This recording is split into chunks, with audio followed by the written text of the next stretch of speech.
अस्सलाम वालेकुम everyone, welcome back to my YouTube channel. मैं उम्मीद करती हूँ कि आप सब ठीक होंगे, खुश होंगे और महफूज होंगे अपने अपने घरों में। आज की वीडियो में कोई रेसिपी नहीं होगी, जैसे कि आपको टाइटल से पता चल गया होगा कि हम आज डिस्कशन करेंगे थोड़ी सी मैन इन डिस्गाइज, यानी कि बहरूप लोग जो हमारे इर्द गिर्द बहरूप में होते हैं। मैं इशफाक अहमद को पढ़ रही थी और मैं अक्सर उन्हें पढ़ती हूँ, मुझे उन्हें पढ़ना अच्छा लगता है। मुझे ऐसे लगता है कि ठीक है, उनकी बातें बहुत डीप होती हैं, बहुत ज़्यादा समझने वाली होती हैं, पर इतनी अच्छी होती हैं जब आप अपनी रियल लाइफ में उन सब बातों को अप्लाई करते हैं तो आपको पता चलता है कि वो कितनी ज़्यादा हमारी रियल ज़िंदगी से निकल के आई हुई हैं बातें सारी। हमें इर्द गिर्द जैसे लोग मिल जाते हैं, वैसे हालात मिल जाते हैं। उनकी एक बुक में ही टॉपिक था बहरूप, अपनी ज़िंदगी में क्या एक्सपीरियंस की, उन्होंने आगे डिस्कशन की। तो मैं एक पहले छोटा सा उनका रीड करना चाहूँगी जो उन्होंने लिखा है बहरूप के बारे में। औरंगज़ेब आलमगीर के दरबार में एक बहरूपिया आया और उसने कहा कि बावजूद इसके कि आप रंगो रामिश गाने बजाने को बुरा समझते हैं, लेकिन मैं एक फ़नकार हूँ और एक फ़नकार की हैसियत से आपकी खिदमत में हाजिर हुआ हूँ और मैं बहरूपिया हूँ। मेरा नाम कुंदन बहरूपिया है। मैं ऐसा रूप बदल सकता हूँ कि आप शहनशाह मौसम मुझे पहचान भी ना सकें। उस बहरूपिये ने कहा कि मैं ऐसा बेस बदलूंगा कि आप मुझे पहचान भी नहीं सकेंगे। उस बहरूपिये में और औरंगज़ेब आलमगीर में इस बात पे शर्त हो गई। उस बहरूपिये ने कहा कि अगर आप मुझे ना पहचान सके तो आप मुझे 500 रुपये देंगे। ऑब्वियसली उस टाइम पे 500 बहुत ज़्यादा होते थे। तो बादशाह ने कहा ठीक है, मैं तुम्हें पैसे दूंगा अगर तुम ये शर्त जीत गए तो। इसके बाद बहरूपिया अपनी तलाश में निकल पड़ा कि वो कैसा रूप धारे कि वो बादशाह को धोखा दे सके। उसे पता चला कि बादशाह जो है साउथ इंडिया मरहटों पर अटैक करने वाला है, तो वो उस साइड पे चला गया जहाँ बादशाह ने अटैक करना था। वहाँ जाके फिर उसने बहुत ढूंढा, तो उसके बाद उसने एक बुजुर्ग का रूप धारा, दाढ़ी बढ़ा ली, सब्ज कपड़े पहन लिए, बड़े बड़े मंगे गले में डाल लिए और अल्लाह की याद में लग गया। और ऐसा रूप हो गया कि देखने वालों को वो लगता था कि वो कोई बुजुर्ग आलिम दीन है। कुछ टाइम के बाद जब औरंगज़ेब आलमगीर साउथ इंडिया पहुंचा और उसने अपना पड़ाव डाला, जब वो अटैक किया उसने मरहटों पर, तो उनका आगे से डिफेंस इतना स्ट्रॉन्ग था कि वो उनके डिफेंस को तोड़ नहीं सका। फिर वो परेशान हो गया, वो उसे समझ नहीं आया। फिर लोगों ने, वहाँ के रहने वाले लोगों ने कहा कि यहाँ एक दरवेश वली रहते हैं, आप उनकी खिदमत में हाजिर हो, आप उनसे कहें कि आपके लिए दुआ करें, यकीनन आप कामयाब हो जाएंगे। औरंगज़ेब ने ऐसा ही किया। वो उस बुजुर्ग के पास गया और उस बुजुर्ग से कहा कि मेरे लिए दुआ करें कि मेरा हमला कामयाब हो जाए और मैं ये जंग जीत जाऊँ। तो फ़कीर ने कहा ठीक है, मैं आपके लिए दुआ करूँगा, लेकिन आप जो है परसों बाद नमाज ज़ोहर हमला करें तो आप यकीनन कामयाब होंगे। औरंगज़ेब आलमगीर जो है वो खुशी खुशी वापस आया और उसने जब जो टाइम उस दरवेश ने बताया था उसी टाइम पे अटैक किया और वो कामयाब भी हो गया। हमले में कामयाबी के बाद औरंगज़ेब उस दरवेश बाबा के पास गया और उससे शुक्रिया अदा किया। दरवेश ने कहा नहीं, जो कुछ किया है अल्लाह ने किया है। तो उन्होंने कहा कि मैं आपकी खिदमत में कुछ पेश करना चाहता हूँ। दरवेश ने कहा कि नहीं, हम फ़कीर लोग हैं। बहुत ज़ोर लगाने पर भी वो दरवेश कुछ लेने पर ना माना, तो बादशाह वापस आ गया। थोड़ी देर के बाद जब बादशाह अपना फरमान जारी कर रहा था तो वो दरवेश वहाँ आ पहुँचा। उस बादशाह ने कहा कि दरवेश आप यहाँ खुद क्यों तशरीफ़ लाए, आप मुझे बुला लेते। तो फिर उसने कहा कि आपने मुझे पहचाना नहीं, मैं कुंदन बहरूपिया हूँ। तो बादशाह उसे देखकर दंग रह गया और बादशाह ने उसको कहा कि तुम वही हो जिसने 1.5 साल पहले मुझसे शर्त लगाई थी। कुंदन ने कहा कि जी मैं वही हूँ और मैं आपसे 500 रुपये लेने आया हूँ अपनी शर्त जीतने के।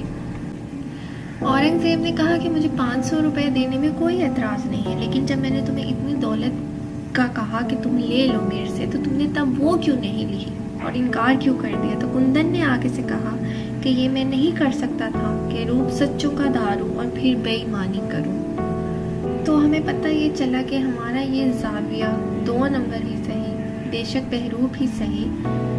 कुछ ऐसी बातें हैं, कुछ ऐसे मसले हैं, कुछ ऐसी पेचीदगियाँ हैं, कुछ ऐसे बोझ दूर होते रहें जो किसी और तरह से नहीं हो पाते ना। हम कितना ही किसी के साथ बुरा करना चाहें, लेकिन हम बज़ाहिर बुरा नहीं कर पाते। क्योंकि कभी हम ज़िंदगी किसी ऐसे मोड़ पे होते हैं जहाँ हमें अच्छा बनना होता है, या कभी हम किसी ऐसे इंसान के सामने होते हैं जिसके सामने हमें अच्छा रहना होता है, और उस अच्छा रहने के चक्कर में हमारी बुराई कहीं दब जाती है, हमारा शैतानी दिमाग की चालें कहीं दब जाती हैं। इसलिए ये बहरूप कहीं ना कहीं अच्छा है, और कहीं ना कहीं हम भी कभी कभी किसी इंसान के सामने ये अच्छा रूप धार लेते हैं, वो सिर्फ इसलिए कि आप एक सामने वाले आदमी की नज़र में अच्छा बनना चाहते हो, या फिर सिर्फ इसलिए कि आप उस आदमी को दिखाना चाहते हो कि आप क्या कुछ कर सकते हो, या फिर आपके अंदर ऐसी महरूमी होती है जिसे दबाने के लिए आप अपना रूप बदल लेते हैं, आप अपना उठना बैठना बोलना सब बदल लेते हैं कि आपकी वो महरूमी बाहर वाले लोगों को नज़र ना आए। या फिर कभी कभी ऐसा होता है कि आप महरूम होते हैं, आपके सामने वाले के पास वो चीज़ होती है, आप उससे हसद में भी आ जाते हैं, और आप उसका मुकाबला करने पे जब उतरते हैं तो आप वो बनने की कोशिश करते हैं जो सामने वाला इंसान होता है, जबकि आप वो होते ही नहीं हैं। जैसे कोई नमाज पढ़ने वाला मजहबी आदमी है, उसको भी देख के लोग यही कहते हैं कि मजहब का पता है इसलिए नमाज़ें पढ़ रहा है, या फिर वो खुद भी जो नमाज़ पढ़ने वाला है वो ये सोचे कि मैं इसलिए नमाज़ पढ़ूँ कि क्योंकि मुझे तो लोग देखेंगे, और जब देखेंगे उन्हें पता चलेगा कि मैं तो मजहबी हूँ, अगर मैं नमाज अपनी लंबी नहीं पढ़ूंगा, खुशियों खुदू से नहीं पढ़ूंगा, तो लोगों पे क्या असर पड़ेगा। मतलब हमारी नीयतें ही गलत है मजहब के मामले में भी, कि बजाय इसके कि हम कहें कि अल्लाह क्या सोचेगा, हम कहते हैं कि नहीं इंसान क्या सोचेगा। मेरी नज़र में ये भी एक बहरूप है। हर वो चीज़ जो सिर्फ आप इसलिए करें कि आपने अपने इर्द गिर्द वाले लोगों को दिखानी है, उन्हें छोटा करना है, उनके सामने कोई मिसाल कायम करनी है, कुछ भी करना है, वो सिर्फ बहरूप होता है, क्योंकि वो आप होते नहीं हो, आप अंदर से नहीं होते। और जो आपके अंदर होता है वो आपको अपने बाहर लाने में बहुत हिम्मत चाहिए होती है। और मेरा नहीं ख्याल कोई भी ऐसा इंसान होगा, कोई भी, जो 100% वही है कि जैसा अंदर से है वैसा ही बाहर से। ना मैं हूँ ना आप होंगे, हम भी किसी ना किसी के सामने ज़रूर ये करते होंगे। इस बहरूप चैप्टर के एंड में किसी ने सवाल किया इशफाक अहमद से, जो मैं आपसे शेयर करना चाहती हूँ, कि जब हम किसी शख्स को कंडेम करते हैं या किसी को बुरा भला कहते हैं तो क्या हमारे जहन में ये आरज़ू तो नहीं पोशीदा होती कि खुद हम वैसे बनना चाह रहे होते हैं। हसीन आदमी को कम हसीन आदमी रद्द कर देते हैं, अमीर आदमी को कम अमीर आदमी रद्द कर देते हैं, ताकतवर को कम ताकतवर आदमी रद्द कर देते हैं। तो इसके पीछे कोई आरज़ू या कोई काश कि मैं ऐसा होता ये तो नहीं है। कभी कभी मुझे ये ख्याल आता है, मेरा ख्याल है कि यकीनन इसमें है, अगर कोई महरूम शख्स किसी भी एतबार से है तो फिर वो कंडेम तो करेगा, लेकिन उसकी महरूमी के पीछे कुछ असबाब है कि जो जायज़ नहीं है, मुनासिब नहीं है, या जिसको माशरा दूर कर सकता है या करना चाहिए, तो फिर उसके कंडेम करने का जवाब बन जाता है। मैं समझता हूँ कि खालिस इंसानी बात है कि जो बुनियादी महरूमी है किसी भी हवाले से वो एक रिएक्शन तो जनरेट करेगी, तब इससे कैसे बचा जाए। ये जवाब दिया था इशफाक अहमद ने उस सवाल में। इंसान में अपनी कमज़ोरियाँ और अपने अंदर जो खामियाँ होती हैं उनको तस्लीम नहीं करता, उसमें जो है वो मुझ में क्यों नहीं है, तो एक हसद कह सकते हैं या इंसान की शख्सी कमज़ोरी कह सकते हैं। कुछ कुदरती कमज़ोरियाँ होती हैं, कुछ लोग कुदरती तौर पर खूबसूरत पैदा होते हैं, वो मार्जिन लेकर आते हैं, और जिनके पास मार्जिन नहीं वो क्या करें। सूरत को एक मियार बना दिया गया है, आदमी जितना बड़ा हो जाता है उतना बड़ा उसका ज़र्फ हो जाता है, वो चीज़ों को बर्दाश्त भी कर लेता है, सुन भी लेता है, कंडेम भी नहीं करता। अगर ऐसी सूरत हाल पैदा की जाए, हर आदमी को इज्जत नफ्स मिले, उसके बड़े होने का एहसास दिया जाए, तो फिर वो कंडेम नहीं करेगा।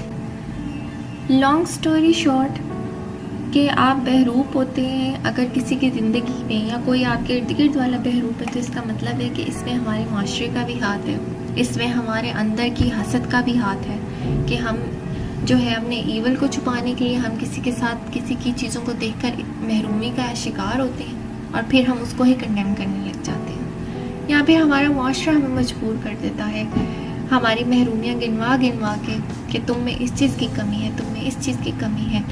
जैसे कि आप एग्जाम्पल ले लें कि जिस तरह रिश्ता देखने जाते हैं लड़के वाले और लड़की में किस तरह के ऐब निकालते हैं कि इसके पाँव काले हैं, इसके दांत बाहर हैं, इसका कद छोटा है, इसका रंग सांवला है। ये आप उस लड़की को इस महरूमी का शिकार कर रहे हैं, उसे बता रहे हैं कि तुम महरूम हो इन सब चीज़ों से। फिर या तो वो बहरूप बनेगी, या वो आपको कंडेम करेगी, या उसमें हसद आ जाएगा बाकी खूबसूरत लोगों से। और ये हसद डालने वाले कौन है? हमारे अपने इर्द गिर्द वाले लोग हैं, ہم بھی شاید ان لوگوں میں ہیں جو کسی نہ کسی کے بارے میں ایسی باتیں کرتے ہیں کہ اس میں تو اس چیز کی کمی ہے، اس چیز کی کمی ہے. برائے مہربانی اپنے اپنے رویوں کو ٹھیک کریں. کوئی بھی انسان پرفیکٹ نہیں ہوتا، میں بھی نہیں ہوں، آپ بھی نہیں ہیں، لیکن ہم خود کو ٹھیک کریں گے تو شاید تھوڑا معاشرہ بھی ٹھیک ہو جائے گا، بجائے اس کے کہ ہم دوسروں میں کیڑے نکالنے شروع کر دیں. میں امید کرتی ہوں کہ آپ کو میری یہ سٹوری ٹائم اچھا لگا ہوگا. میں انشاءاللہ کوشش کروں گی کہ ہر ویک ایک ایسا سٹوری ٹائم، ایک ایسی اچھی ٹاپک پہ میں ضرور آپ سے بات کروں. اور پھر آپ کمنٹس میں مجھے بتائیں کہ آپ کی زندگی میں ایسا کوئی واقعہ، ایسی کوئی چیز، یا آپ کے ارد گرد کسی انسان کے بارے میں آپ نے دیکھا ہو جس کے ساتھ یہ ہوا ہو، یا آپ کے ساتھ کسی نے کیا ہو، تو مجھے ضرور بتائیے گا. مجھے پڑھ کے بہت اچھا لگے گا. تھینک یو سو مچ. اللہ حافظ.